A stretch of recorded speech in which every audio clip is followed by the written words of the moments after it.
Bien. Hola, muy bienvenido, Pedro, muy bienvenidos todos los que estén escuchándonos. Mi nombre es Jenny Roldán, soy la directora del Instituto Gestalt de Cuernavaca y hoy tengo el gusto de darle la bienvenida a Pedro Lama Obies, docente del instituto que imparte la materia de sexualidad humana. Bienvenido, Pedro. Gracias, Jenny. Buenos días, buenas tardes a todos, a todas. Gracias por la invitación, Jenny. Y es un reto y un gusto para mí estar en este momento para hablar de este tema que es tan controversial, tan difícil, ¿no? Sí, hoy vamos a hablar acerca del abuso sexual infantil. Y bueno, Pedro, tú de alguna manera en tu camino de autoconocimiento, en tu camino de desarrollo profesional, te has enfocado de alguna manera en esto. ¿Quieres hablarme un poquito por qué? Sí, claro, Jenny. Mira, bueno, yo estudié psicología no sabiendo por qué y estudié enfoque ahí en el instituto, no sabiendo por qué, ¿no? Aunque tenía claro, yo fui víctima de abuso sexual. Creía yo que solo en la adolescencia, pero algo que pasa regularmente en el abuso es que los recuerdos se esconden, ¿no? Y después, poco a poco, con trabajo personal, vi que también fui abusado por mi abuelo a los 3 o 4 años de edad. Wow. Eh, Esto, pues, me llevó a hacer mi propio camino, ¿no? En algún libro que leí, que fue uno de los libros que más me ha ayudado, se llama El Cristal Roto. eh, Dice este señor José Luis Canales que llegamos muchas personas a terapia sin saber que fuimos abusados, ¿no? Por Ajá. ciertos Sí, síntomas. sí, sí, sí. Y ya que se empiezan a trabajar los síntomas, vienen como las memorias o los recuerdos. Así es, sí. En diversos casos, las memorias son verdaderamente hechas a un lado, hacia la parte inconsciente, y solo emergen una vez que la persona se siente en un espacio seguro. Sí, ¿Ok? ese fue, bueno, en la adolescencia sí lo tenía yo claro, pero el tema del abuso en la infancia no fue tan, o sea, estaba escondido. Yo sentía un rechazo de alguna forma y un amor a mi abuelo, ¿no? Sí. Y no sabía Esto, por qué era el rechazo. Esto que mencionas es algo muy sorprendente. Para empezar, la prevalencia de abuso sexual eh, perpetrado por familiares o personas cercanas a la familia es muy alta, porque creemos que generalmente vamos a ser abusados, tocados, violados por alguien ajeno y no es así. Y Eh, habla de un 90% de los abusos, en el sistema familiar principalmente, Dentro del sistema dentro familiar. del sistema familiar. Esto es. Y entonces, esto va a generar una ambivalencia, porque por una parte, si es tu abuelo, obviamente que lo amas, obviamente que él te ama con un amor distorsionado, Sí. eh, y esto hace más difícil de que el niño pueda digerir, entender, procesar la experiencia que lo inunda por haber llegado de una manera tan temprana. Sí, genera mucha confusión cómo la persona que se hacía cargo de mí Ajá, puede haberme hecho esto, ¿no? Que en exacto. algún momento yo ahora creo que cuando empezó a pasar no sabía de qué se trataba. Es que efectivamente el niño no o la niña no sabe de qué se trata. Y por otra parte, también puede ser muy confuso que pues también pueda sentir dolor, pueda sentir malestar, pueda sentir asco, pero también pueda sentir placer porque están tocándole los genitales, etcétera. Sí, y como no tener la conciencia de que es algo que nos va a hacer tanto daño, eh, pero que hay como un ambiente de secretismo, de algo escondido, de algo como el yo de niño o los niños en general no tienen una conciencia de esta sexualidad distorsionada, por decirle de una forma, ¿no?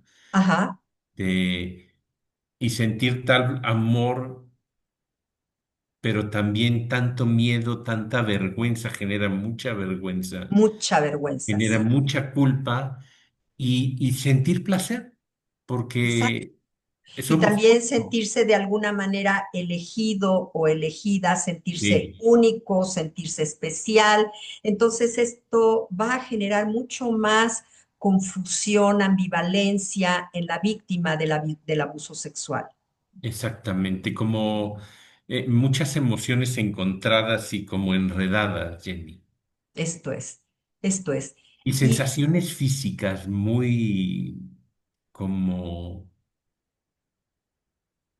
como un querer esconderme, querer no salir, querer no mostrarme. sí, y me encantaría que mencionaras como cuáles pueden ser los efectos que tiene el haber sido víctima de abuso sexual en la infancia. ¿Qué efectos va a tener en la vida del adulto? Mira, en mí se presentó una depresión muy profunda, muy profunda. En algún momento una adicción al sexo, eh, una hipersexualidad, Ujú, ujú. y puede ser el lado contrario también, ¿no? También puede ser una aversión al sexo. Una aversión al sexo, mucha adicción, he encontrado que la gente que ha vivido abuso sexual infantil en la parte adulta se mete en muchas adicciones como para Para poder desconectar. lidiar, para poder llevar adelante la vida de una manera con sentimientos y sensaciones tan difíciles. Sí. Y esta desconexión de la sexualidad, o sea, afecta profundamente a la sexualidad y el, como el tener sexo y no tener sexualidad, ¿no? Como ¿Quieres explicar un poco más acerca de esto? ¿Cómo es esto de tener sexo y no tener sexualidad? es como una desconexión del cuerpo y de las emociones. Para mí la sexualidad, desde lo que he estudiado, es como bueno, sí están conectadas las emociones, pero es como no sentir como el sexo como solo como una forma de desconexión, Jenny. No Ya, sé o si el sea, por término una esté parte, adecuado. el desfogue tal vez de poder tener un orgasmo, pero al Sí, mismo tiempo hay una desconexión profunda de la persona y sus propias emociones. exactamente.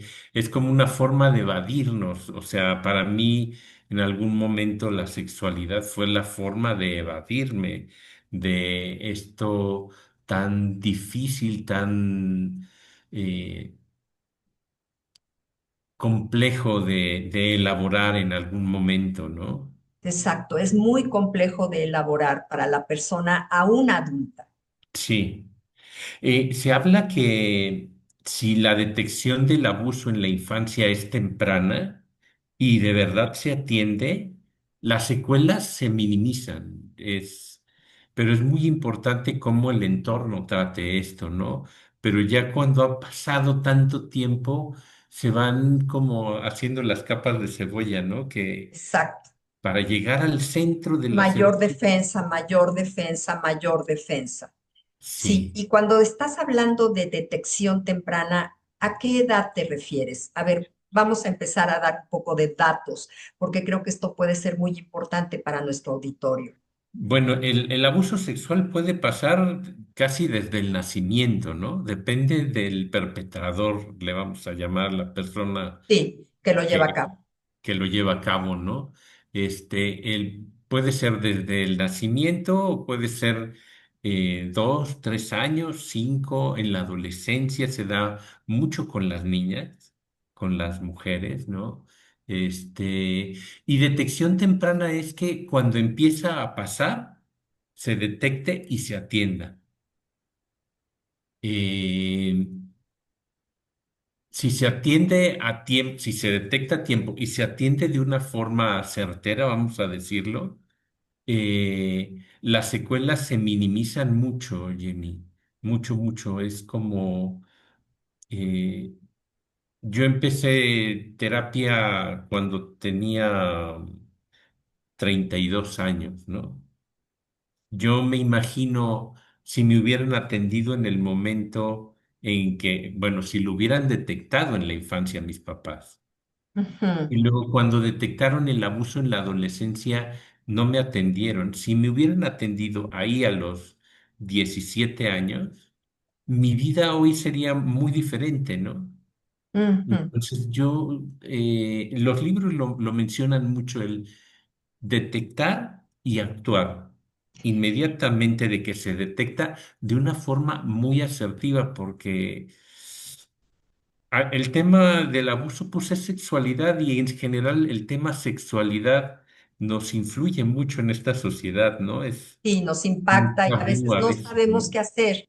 Sí, Estás diciendo detección y atención a esto, pero sin embargo, tanto la detección está obstaculizada por la negación de los padres, por la ceguera de los padres de no puede ser que el abuelito o no puede ser que el tío o no puede ser que el compadre.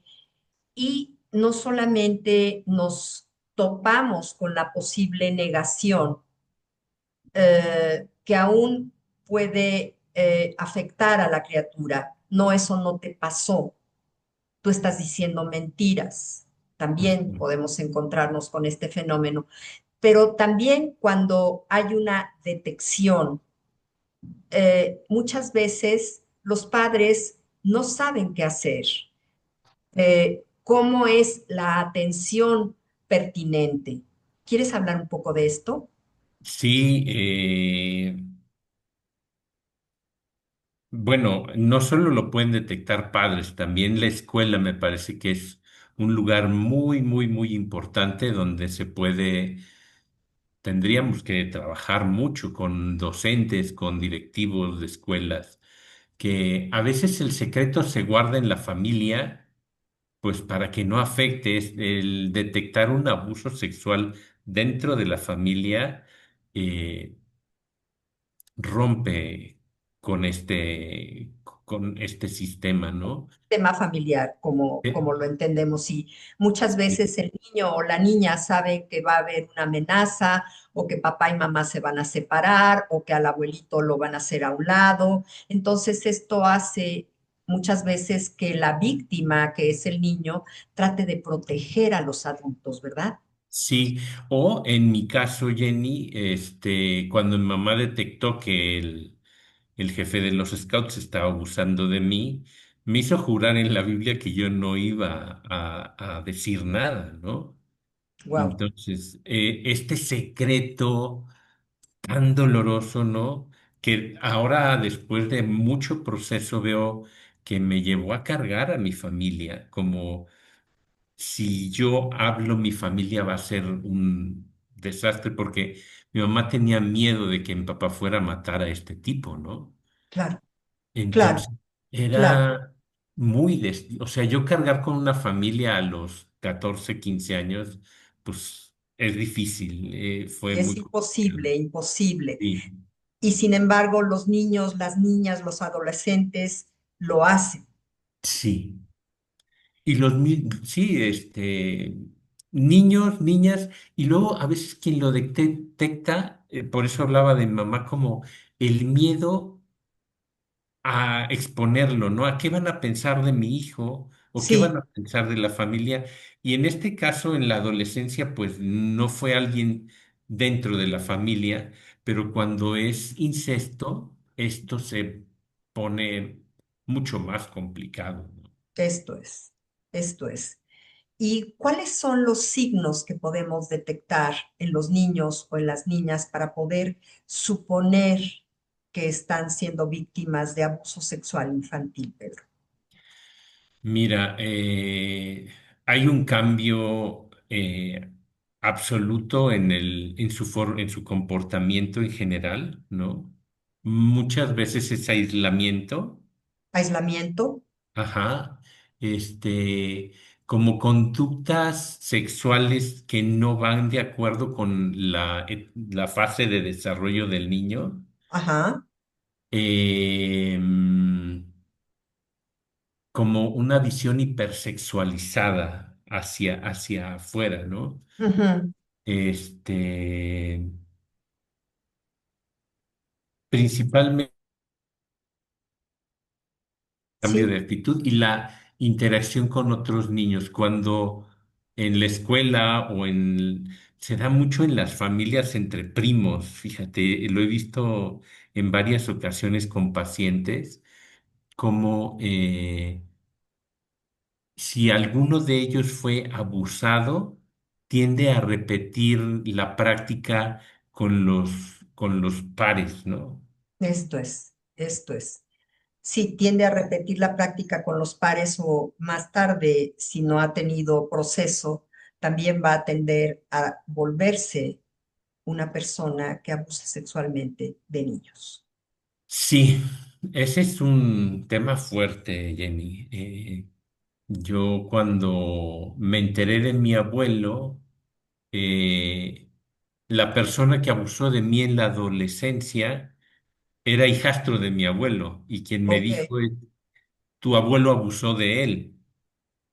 Mm, Y yo lo fui a confrontar y me dijo, sí, no todos los abusadores fueron abusados, ni todos los abusados somos abusadores. así es.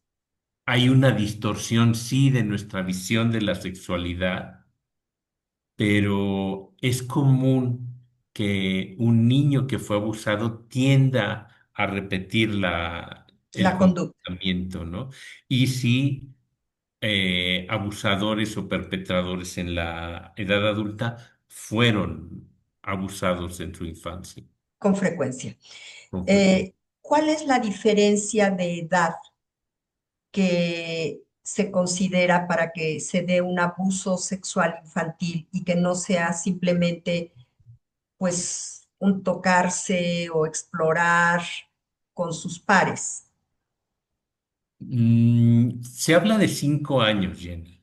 Y yo más que 5 años pondría como el tema del poder. Si los pares son más o menos pegados en edad, no es tan destructiva el juego, ¿no? Pero cuando hay un poder, cuando el niño es más grande o más fuerte o un niño sobre una niña, eh, se habla de 5 años, pero no es tan fijo. O sea, yo no Puede podría... ser más corta la diferencia. Exactamente, sí. Ok, ok, ok. ¿Y cuál es la prevalencia que hay en México? Porque sabemos que es muy, muy difícil tener eh, estadísticas precisas Bien. porque se calcula que tan solo alrededor de un 2% es denunciado. Mira, en general, en lo que yo he leído, habla de un 25% en niñas a nivel mundial, uno de cada 6 niños En México las estadísticas son más complicadas, ¿no? Se habla de un 25-27% de los niños, no que todos los niños de 1 a 10 años han sido abusados, ¿no? Sino entre los 1 y los 18 años que vemos que es pasamos a la adultez legalmente. legalmente. Ujú. El 30, 25, 27, yo pondría un 30% por todo este silencio y toda esta pérdida de memoria, entre un 30% quizá hay de abuso sexual en México. Infantil, en México. Infantil. En México hay muchísima pornografía infantil, se genera mucha pornografía infantil en las zonas de Guerrero. turísticas de Guerrero, de la Riviera Maya, ¿no? Lamentablemente hay demasiada prostitución infantil. Sí, esto es un fenómeno al que creo que es importantísimo pongamos atención como sociedad, como psicoterapeutas, como padres. Sí, esto duele, duele, o sea, A duele ver, de... es algo terriblemente doloroso y sobre todo terriblemente doloroso que esto se esté dando en este porcentaje tan, tan, tan elevado. Sí. Y bueno, abuso sexual le vamos a llamar desde el tocamiento eh, hacia una criatura hasta ya lo que es la penetración. ¿Quieres ayudarme a ser más explícito? Sí, bueno, abuso sexual es cuando un adulto o un niño mayor, niña mayor, eh, En 5 años, ajá. de 5 años tienen prácticas sexuales, puede ser solo tocamiento, puede ser solo exhibición, puede ser generar pornografía, puede O ser exponer a la criatura a observar exponer pornografía. al menor a ver pornografía. Em, me he topado con personas que vieron a sus papás tener sexo. No de forma fortuita, ¿no? Sino tenían sexo en la misma habitación En el de mismo cuarto. forma... Eso está tipificado como abuso sexual, ¿no? Ok, ok, Pues la penetración que es muy, muy común también. ok, ok. El que hay gente, bueno, hay movimientos de pedófilos, ¿no? Paidófilos, Sí. que dicen que el niño está de acuerdo en la sexualidad, Mm, mm, mm. pero eso no existe, o sea, tiene que tener conciencia la persona para permitirlo. El consentimiento de un niño no es válido. No es válido. Ok, ok. Y bueno, hemos estado hablando un poco acerca del fenómeno, la descripción, la prevalencia, y me encantaría hablar un poco acerca de cuáles son las opciones de tratamiento, qué pueden hacer los padres como un poco de guía una vez que pueden detectar o suponer o tener indicios de que algo así está pasando con el niño. ¿Qué pueden hacer, Pedro? Lo primero, Jenny, es sacar al niño del riesgo, no volverlo a exponer a un posible abuso. Eso es lo primero que se tiene que hacer. Aunque Ahí, implique la ruptura con algún familiar. sí, poner antes al niño que a nadie más, ¿no? Eso Esta es como una de, regla de oro, ¿no? de entrado es terapéutico para el niño porque le estás diciendo, tú eres lo que importa aquí, ¿no? Sí. Este es el Eh, mensaje que tiene que tener el niño, ¿no? Esto no sí, debería de estar pasando, no está bien y tú eres el primero aquí. sí. Tener mucho cuidado en las intervenciones de papá con el niño o con los niños. eh, el, mm, Perdón, me desconcentré. Eh, Cuando se ve al niño como juzgado, como criticado, como culpable, o se Ujú. busca generar vergüenza Sí, hiciste para, mal. para reversar o para que no tenga más conductas de este tipo, Sí, complica mucho la recuperación del niño, ¿no? claro. Acercarse definitivamente a autoridades para denunciar esto. Muchas veces hay temor de acercarse a las autoridades por el tipo de preguntas que le puedan hacer al niño, porque resulte retraumatizante para el niño o por el tipo de represalias que se pueda tener hacia el abusador. En este tema, Jenny, hay fiscalías estatales que están ya preparadas para esto. No Ok, sé en el caso del estado de Morelos, ajá, pero me topé en en Puebla, perdón, con que ya están más preparados. Este tema de las audiencias, del estarle preguntando al niño, puede ser retraumatizante y entonces sí hay que tener mucho cuidado en cómo se trata. No sé en Morelos cómo esté el tema, ujú, pero en Puebla es como hay un poco de sensibilidad ok, respecto al trato y bueno, acercarse a profesionales de la salud, ¿no? Especialistas, terapeutas especialistas en niños que tengan esta sensibilidad y la preparación para acompañar al niño principalmente y también la compañía con la familia. claro. Entonces, lo que estás sugiriendo es una intervención no solamente hacia el niño, sino una intervención familiar, para que Sí. también los padres, me imagino, sepan qué hacer, porque muchas veces los padres se sienten terriblemente culpables, es que no lo cuidé, es que no me di cuenta, es que soy una mala madre, etcétera. Entonces, eso no va a ayudar eventualmente a la recuperación. Exactamente, que tenga acompañamiento la familia para poder estar de una forma pues más limpia con el niño, ¿no? Ajá. Que Más los dolores, disponibles, sí, protegiéndolo, sí, eh, liberándolo de cualquier culpa, haciéndolo comprendiendo sentir cómo lo está digno, viviendo él, ¿no?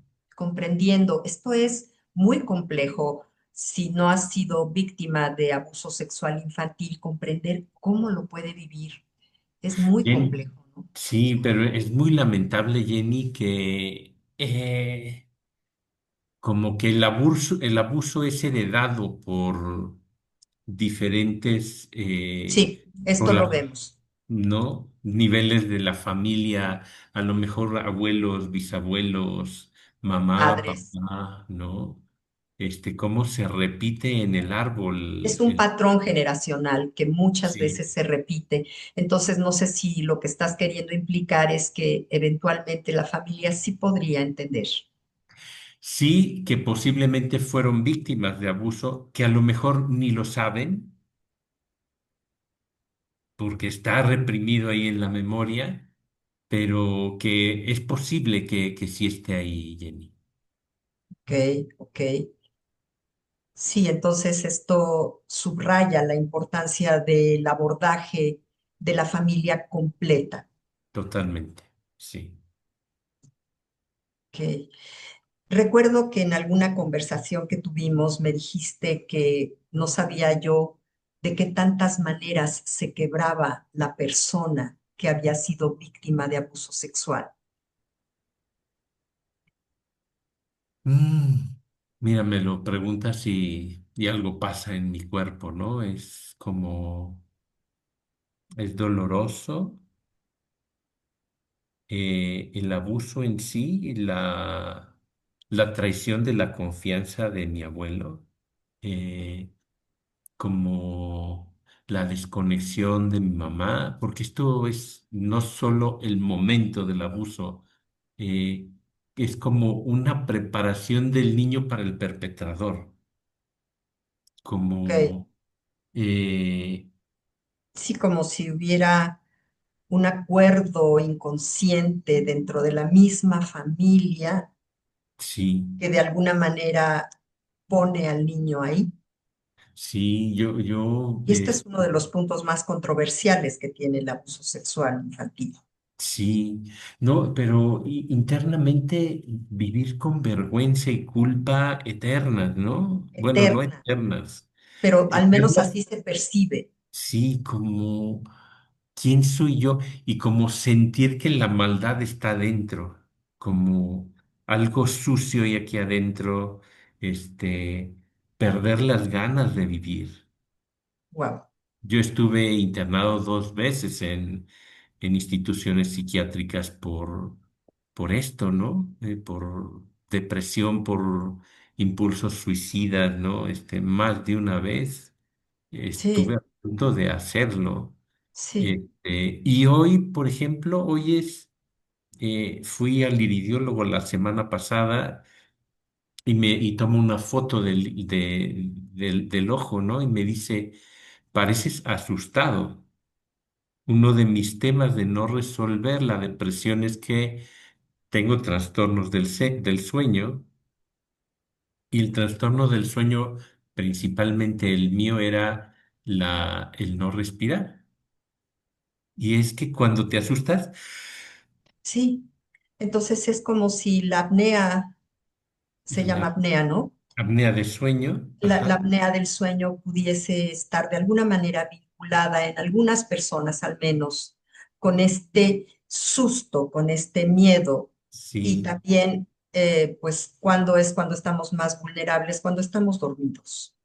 la hipervigilancia, la desconfianza, y estar siempre pendientes de que no vaya a pasar algo, ¿no? Esto Entonces, es. y en mi sexualidad, esta hipersexualidad de una época fue muy destructiva para mí, Jenny. Ujú, ujú. Y bueno, Pedro, yo tengo el gusto de conocerte hace ya tiempo y me encantaría pues que dieras un poco de testimonio de las partes como positivas que puede tener el llevar a cabo el proceso terapéutico, que nos dieras un poco de aliento en relación a todo este panorama, de lo que sí se puede lograr, porque soy testigo de Sí, personas que han tenido logros muy importantes. hoy veo que esa herida tan profunda que yo viví me está trayendo a acompañar gente que fue victimizada, ¿no? Sexualmente. Cómo este camino que yo he recorrido me permite acompañar a otros y acompañarlos a sanar y yo seguirme sanando, ¿no? Para mí Ujú. hoy es esto, el haberme encontrado con la psicoterapia humanista más, como más profunda. Rogers para mí es grandioso, ¿no? Grandioso. Y sentirme respetado en mi proceso, sentirme acompañado, eh, me ha traído como, ha sido un proceso largo. Nos conocimos por ahí de 2001, Jenny. Ahí empezó mi camino, 24 años, ¿no? Ok. De proceso, subidas, bajadas, así temerarias, ¿no? Y hoy estoy como en un lugar. em, Se habla de la víctima el niño que fue abusado. Luego se habla del sobreviviente, aquellos que vivimos sin hacer nada por salir adelante. Y luego se habla del superviviente, que es el que empieza a trabajar en él, ¿no? Y yo creo que el siguiente paso, y en el que creo que yo estoy hoy, es ir hacia la vida. Es Wow, como retomar la vida. Y estuve en un taller de 10 días en Tijuana y ahí me di cuenta que el abuso va a estar toda la vida. esto es, no Pero vamos ¿qué a hago yo con pretender eso? borrar lo que pasó, ¿no? No. Pero ¿qué ocurrió con eso, me dices? Qué hago yo con eso? ¿Qué Y es lo hago que estoy yo? construyendo hoy, Jenny, como seguirme mirando, seguirme sanando, acompañar a otros y poder disfrutar la vida. Hay veces que yo despertaba y decía, ¿qué hago con mi vida? Ujú, Pasarme 1, 2, 3 semanas tirado en la cama sin querer levantarme, ¿no? Y hoy cada día me levanto y sé que la depresión ahí está también acechando, ujú, pero que aunque está allí, hoy tengo la capacidad, la fuerza, las ganas de levantarme y vivir. Eso, wow. eso es. Esto creo que es lo más importante y creo que esto es con lo que me quiero quedar, Pedro. Hoy tengo ganas de vivir. Sí, Muy bien. Y tú vas a impartir un taller aquí en el Instituto Gestalt de Cuernavaca sí. sobre abuso sexual infantil. No sé si tengas por ahí las fechas. El 5 de diciembre, es viernes 5 de diciembre. Vamos a hacerlo de 9 a 2 de la tarde y va a ser como psicoeducativo porque a mí algo que me ayudó mucho fue aprender cuáles son las secuelas del abuso sexual y dejar de estarme juzgando. Como Claro, aprendí a tomarme con compasión, Jenny, y con comprensión. con compasión. Esta es una tarea que tal vez todos tengamos en la vida, aprender a tomarnos con compasión y con Sí. comprensión. Y bueno, va a ser teórico vivencial, ¿no? Vamos a hacer ahí algunos trabajos. Yo estoy haciendo la tesis de la maestría en abuso sexual y mi idea en un futuro es hacer un taller donde haya entrevistas previas, el taller y después entrevistas después del taller y generar comunidad de apoyo. Yo creo que esto es que estás mencionando es importantísimo, Pedro. Tenemos que generar comunidad de apoyo, tenemos que dejar de silenciar que esto está pasando, tenemos Sí, que dejar de aliarnos con el silencio y empezar a nombrar esto, porque a través de nombrarlo es el primer paso para poder empezar a sanar. sí. Hablarlo yo en público a mí me sanó porque ya no siento vergüenza. Wow, Ese niño ya, o sea, el niño no tiene por qué tener vergüenza. exacto. Pero cuando lo hablo y digo, esto no es mío, esta vergüenza no me toca a mí, No, lo solté y me ha ayudado mucho, Jenny. Pedro, valoro muchísimo tu trayectoria, tu vida, tu presencia y tu colaboración. Y bueno, a todo el público, te invito a que seas parte de este movimiento de conciencia y de poder dar pasos hacia la sanación. Muchas gracias. Muchas gracias, Jenny.